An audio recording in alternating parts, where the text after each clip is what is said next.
Hi, I'm Chiqui Ortiz Dingcong. I'm a keto advocate and have been on the keto lifestyle since 2018. So my biggest weight is about 195 pounds and I've trimmed it down to 115, all because of keto. So one of the things I miss the most together with my family is eating bread. So for this class, I am sharing you recipes on how to make keto yeasted French bread.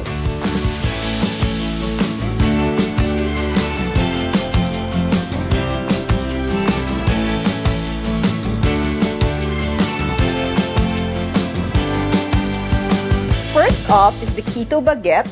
It's your quintessential French bread that has a crunchy outside and very chewy when you bite into it. It's best for coffee, for your keto pasta, and overall, it's really a great bread that you can just eat and munch on daily.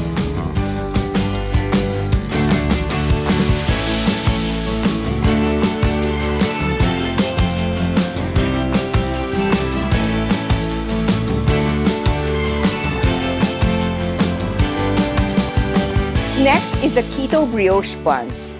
These brioche buns are your sweet bread. It is the equivalent of our pan de sal in France. So they eat this every day. It's sweet, it has milk, and a lot of butter.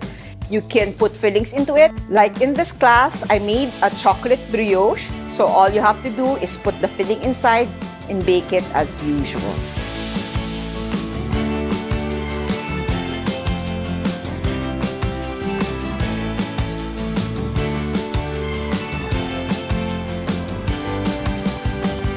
And last is the keto pandemi.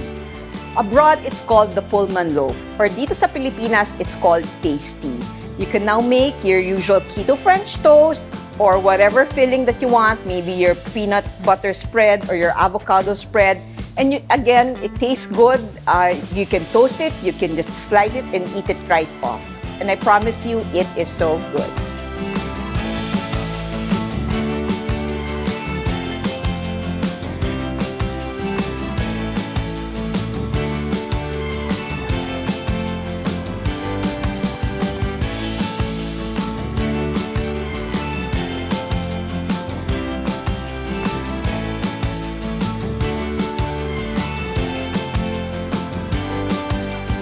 Join me here in my Keto Yeasted French bread, only here at the Bailiwick Academy.